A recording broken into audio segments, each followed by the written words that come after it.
বিশেষ একটি দেশকে, রাষ্ট্রকে খুশি করার জন্য তার অনেক উপাদান এখান থেকে গায়েব করে দেওয়া হয়েছে।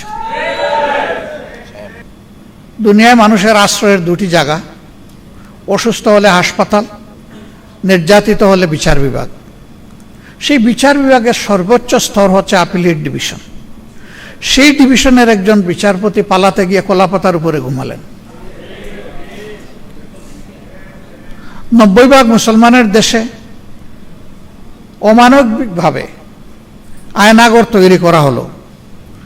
জুলাই জাদুঘর, স্মৃতি জাদুঘর যারা দেখেছেন তারা তার ডামি রূপটা দেখতে পাবেন। বাস্তব রূপ ছিল তার চাইতেও কঠিন।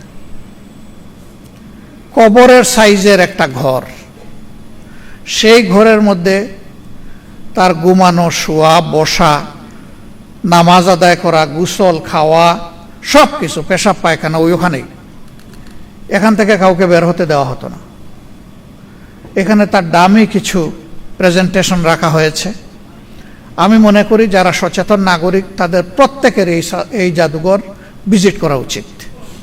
কিন্তু দুর্ভাগ্য, অন্তর্বর্তীকালীন সরকারের সময় জাতির দুঃখের ঘটনাগুলোকে এখানে তুলে ধরা হয়েছিল।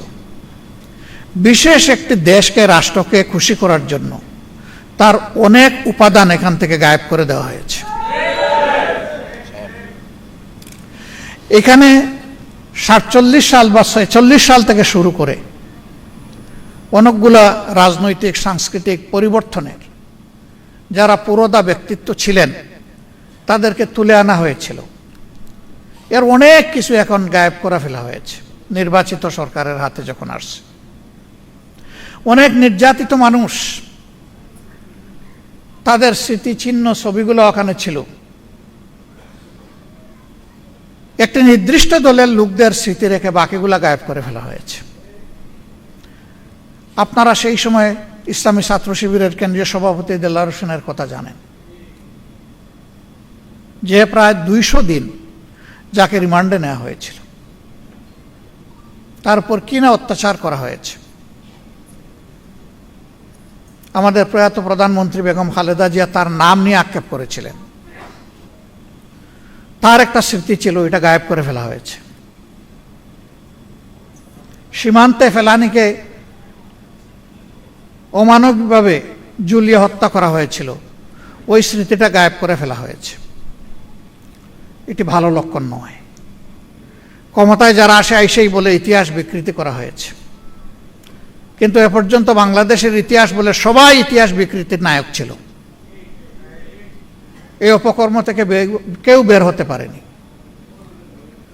একটা মুসলমানের দেশে চিন্তা করা যায় যে মানুষকে ধরে নিয়ে গায়েব করা হবে বছরের পর বছর। তিনি নিজেও জানবেন না কোথায় আছেন, আপনজন জানবেন না তিনি বেঁচে আছেন কিনা। সেই কাণ্ড কারখানা এই দেশে করা হয়েছে। এরা এতটাই অপরাধী ছিল যে দেশের বুকে তারা স্থির থাকার সাহস করতে পারেনি। এই জন্যই তো তারা পালিয়ে গেছে। আর দুনিয়ার ইতিহাস বলে একবার যারা অপকর্মের দায় নিয়ে পালিয়ে যায় তারা আর ফিরে আসতে পারে না। কোনো ইতিহাস নাই। বাংলাদেশে এখন সেই ন্যারেটিভ তৈরি করার জন্য পরিকল্পিতভাবে ফ্যাসিস্টদের যারা দূষর তারা এখন নেমে পড়েছে। আমরা তাদেরকে বলি, 24-এ যে মানুষগুলো জেগে উঠেছিল তারা সবাই মারা যায়নি, তারা ঘুমিয়ে পড়েনি, তারা সজাগ দৃষ্টিতে সব কিছু প্রত্যক্ষ করছে।